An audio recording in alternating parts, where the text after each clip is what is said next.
Bugun biz siz bilan kimyoviy moddalarning sinflanishi haqida gaplashamiz. Kimyoda dunyodagi barcha moddalar ikki turga bo'linadi. Oddiy moddalar va murakkab moddalar.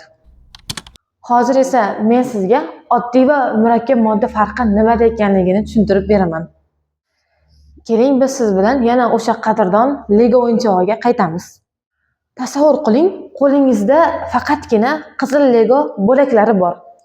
Siz ulardan foydalanib qanchalik katta shakl yasamang, u faqatgina qizil bo'laklardan iborat bo'lib qolaveradi.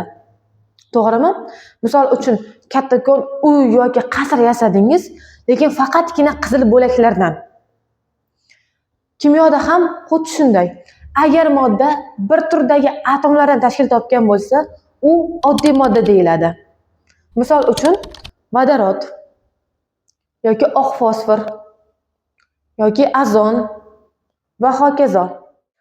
Ana endi siz o'sha qizil Lego bo'lagiga yashil rangdagi boshqa bo'lakchani birlashtirdingiz.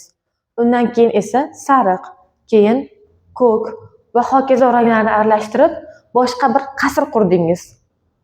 Kimyoda bu murakkab modda deyiladi. Ya'ni modda bir necha xil atomlardan tashkil topsa, bu murakkab modda hisoblanadi. Misol uchun hammamiz bilgan suv moddasi tarkibida vodorod va kislorod atomlari mavjud. Yoki sulfat kislota moddasi tarkibida vodorod, oltin gurt va kislorod atomlari mavjud. Demak, yaxshilab eslab qolamiz.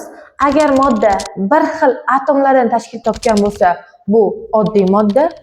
Agar bir necha xil atomlardan tashkil topgan bo'lsa, murakkab modda deyiladi. Agar meni tushungan bo'lsangiz, men kommentariyada bir nechta modda yozib qoldiraman. Siz esa ularni oddiy yoki murakkab moddaga ajratib chiqasiz va men ularni birma-bir tekshirib chiqaman. Video yoqqan bo'lsa, like bosing, menga obuna bo'lishni unutmang.